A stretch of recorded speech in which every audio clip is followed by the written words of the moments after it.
Good evening, friends. Through the Literary Lens, we are again here with another episode of Through the Literary Lens.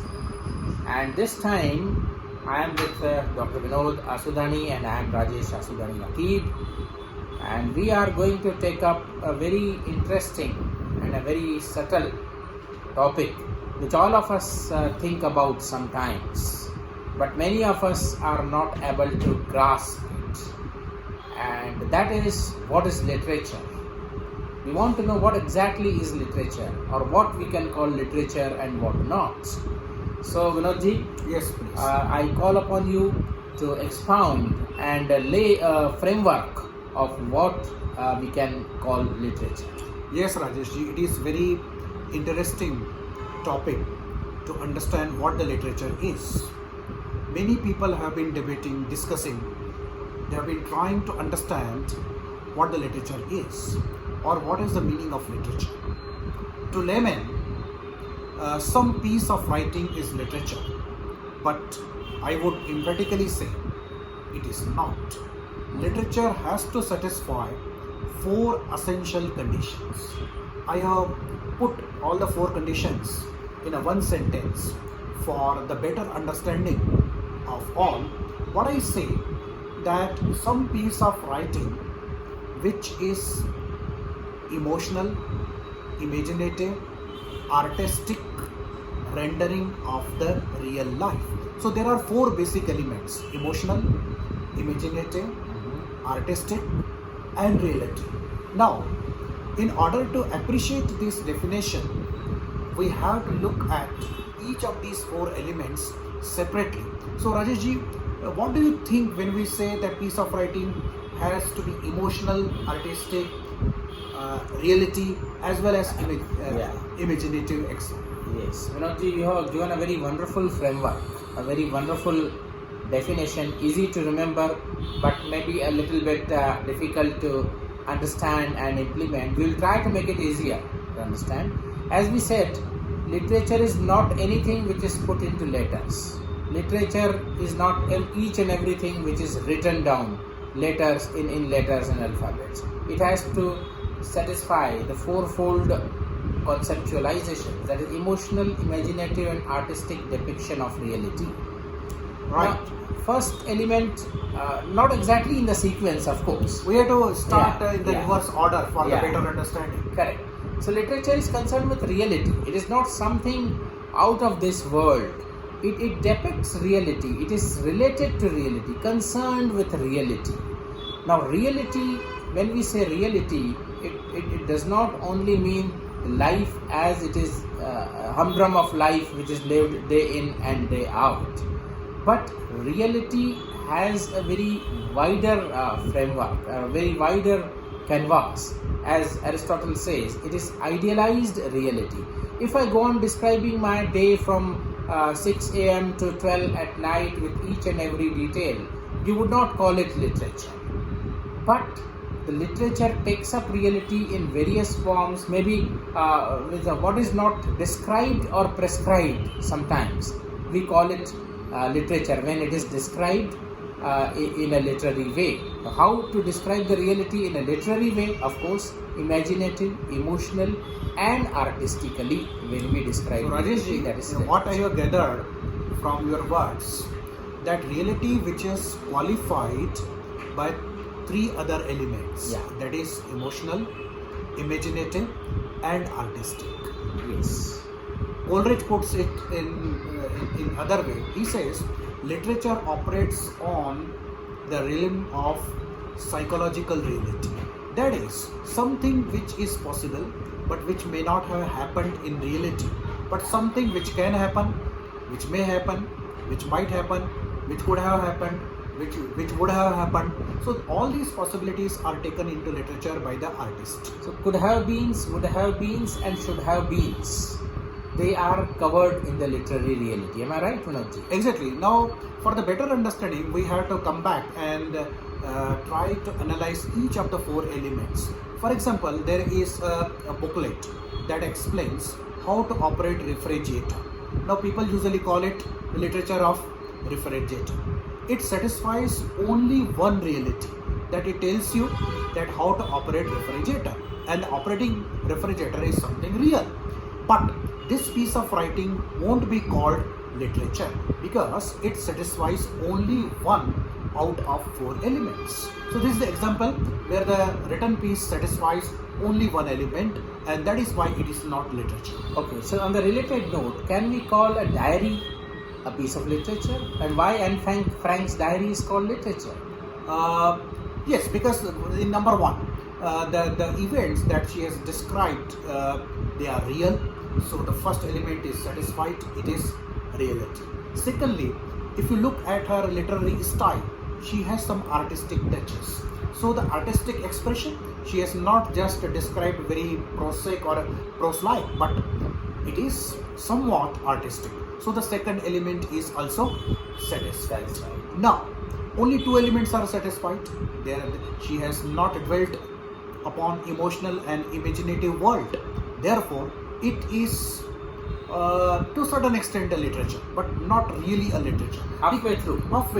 Because even there are some passages they depict the emotions of joy, emotions of unhappiness. She has described her first kiss. Yes, first kiss as well, and the gloom and the depression that people Those used to were feel. out of the ordinary times. Exactly, she was in lockups, right? Lockups, Where she could be picked up by the concentration camp. And she was picked up. Yes. So to a certain extent, three elements are satisfied. So it is a literature, but not certainly the best literature. Yeah. So now coming back to other three elements, any depiction of even the literary reality, including would have beens, could have beens, and should have beens, should be imaginative, artistic, as well as emotional. Alright, for example, if there is a wonderful speech in the written format available by any statesman, so this piece of literature satisfies two elements, because the statesman or politician or any good thinker, he talks about some real aspect of life, and if he is gifted one, his expression is artistic. So artistic and reality, these two aspects are satisfied, still it is not a literature. And many times leaders also appeal to emotions. Yes, they also appeal to emotion, but still it is not a literature. And biography, you see, it is a wonderful example where the three elements are satisfied. Yeah.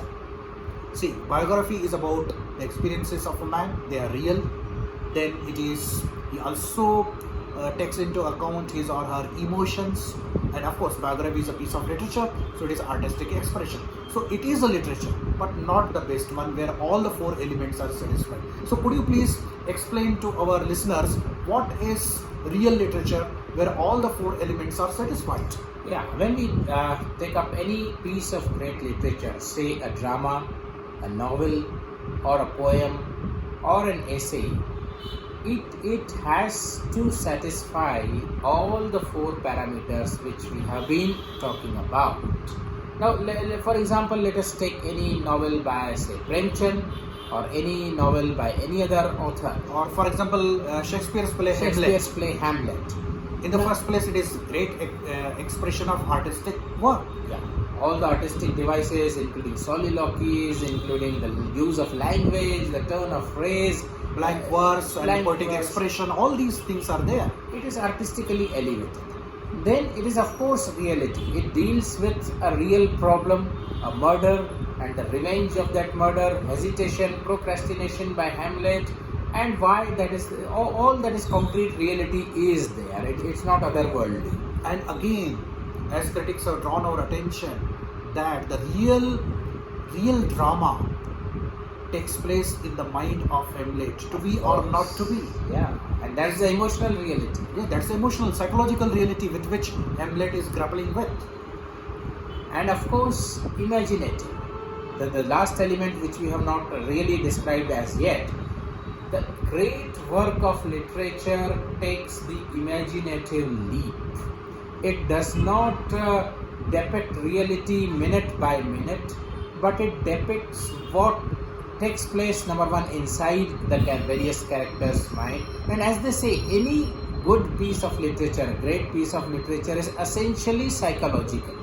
Because in other art forms, in painting you just draw up.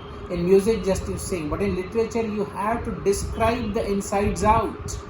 So that means not only the actions, but the underlying motives, the underlying conflicts, the underlying temptations, each and everything has to be described. And here comes the real role of imaginative leap. Exactly, Rajeshji. Now, I would like to ask you these four elements, that is emotion, imagination, art and reality. Do you think that they are present in the equal proportion both in prose and poetry? If not, what is the difference between the two? Yeah, of course they are not, because prose by definition operates differently, and poetry, of course, operates differently. In some other episode, we will dwell in detail on the differences between the two. But here, for the sake of brevity, I would like to call that prose is more concerned with the depiction of reality, and of course it may be imaginative, emotional and artistic, of course, but element of reality is more in prose. Reality in the sense the lived reality. Poetry also follows all these four elements, but emotional element is much more pronounced in poetry. Imaginative element, all the figures of speech, all the turns of they are much more imaginative. That means artistic, imaginative and Emotional elements are much more emphasized. Right, and the reality Poetry. takes the background. Yeah, in a way we can say reality takes the background, but the poem deals with the generality. It is concerned with the generalities, not the particularities many a times. So the reality of the poetry is a generalized reality. Or it is a psychological reality. Maybe it's a field independent reality. Exactly, that's really wonderful. Yeah. That what is said in the poetry is not confined to the situation under which that poem was written or the situation that primarily poet was addressing, but the poetic lines or the couplets or stanzas can be taken out of the context and they could be applied to any other situation that lends fundamentally to the psycho-cultural formula what the poetry is all about. Yeah, of course, the psychosocial cultural formula. They are sort of a formulae, psychosocial formulae. Like I'll give you just an example by Coleridge. He had written these four lines. He said, "Swans sing before they die, so it were not a bad thing if certain people die before they sing." Now here you are not concerned with a particular swan, and he is just singing before the death, and not the thing. Here you can take out this expression and apply it to the persons, to the situations where the dreams are muted, where the desires are obliterated, and where the whole life is people die before living actually. So yes, Rajesh, it's a very interesting discussion what the poetry is all about, or how poetry is a journey from particularity to generality, from personal to universal. Yeah, and whereas in prose, I believe the reality is particularized. You have to write about certain concrete occurrences, like you are writing about some maybe even if it's a novel, it is a situation, it has some characters, and they have the particular experiences, particular actions. Of course, the novels and dramas also have the general implications, but they are lived and acted out in a particular setting. And the universality, of course, many a time, sometimes it is comparable to poetry itself, but many a times it is suddenly falls short of the poetic general reality. That means in the prose, you are still rooted in the pragmatic world, in the known world, in the world where the scientific logic or social logic still works, but in the poetry, you are elevated. But in the great works, in prose, you go beyond exactly. and approach the generality of poetry. Yes, but poetry is somewhat remote from the gross reality of the life.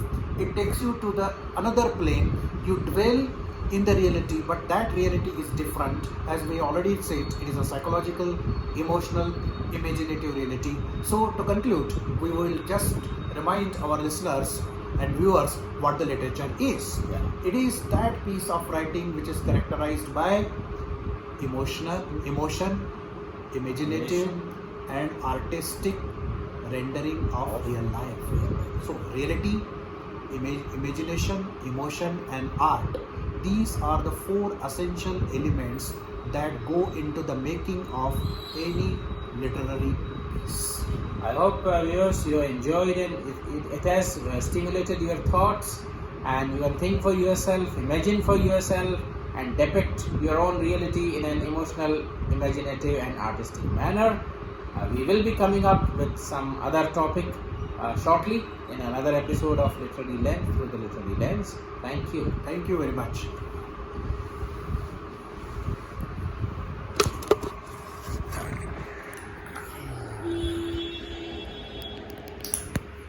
Voice, camera, stop recording video.